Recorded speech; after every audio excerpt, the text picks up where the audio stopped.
તો આ સાથે સમાચાર નવસારીથી પ્રાપ્ત થયા છે। નવસારીથી સમાચાર સામે આવ્યા છે, જેમાં નવસારીમાં ગણેશ ઉત્સવના રંગે રંગાઈ પોલીસ।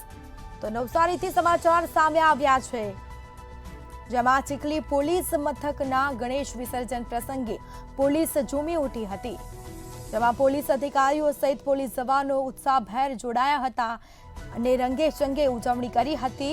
ચીખલી પોલીસ મથક દ્વારા બાપાને રંગે ચંગે વિદાય આપવામાં આવી હતી।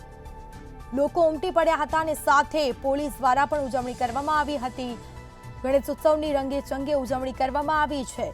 નવસારીમાં ગણેશ મહોત્સવની ઉજવણી કરવામાં આવી, જેમાં ગણેશ ઉત્સવને રંગે રંગાઈ પોલીસ। ચીખલી પોલીસ મથકના ગણેશ વિસર્જનમાં પોલીસ પણ ઝૂમી ઉઠી હતી, જેમાં પોલીસ અધિકારી સહિત પોલીસ જવાનો પણ ઉત્સાહભેર જોડાયા હતા। ચીખલી પોલીસ મથક દ્વારા બાપાને રંગે ચંગે વિદાય આપવામાં આવી છે।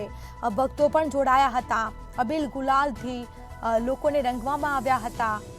આ સાથે જ વિસર્જન સમયે પોલીસ પણ ખાસ ઉપસ્થિત હતી અને પોલીસે પણ તેમાં ભાગ લીધો।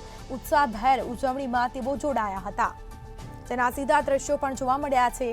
ચીખલી પોલીસ મથકના ગણેશ વિસર્જન પ્રસંગે પોલીસ પણ ઝૂમી ઉઠી હતી, તો પોલીસ અધિકારી સહિત પોલીસ જવાનો પણ ઉત્સાહભેર જોડાયા હતા અને બાપાને વિદાય આપી હતી। ચીખલી પોલીસ મથક દ્વારા બાપાને રંગે ચંગે વિદાય આપવામાં આવી હતી।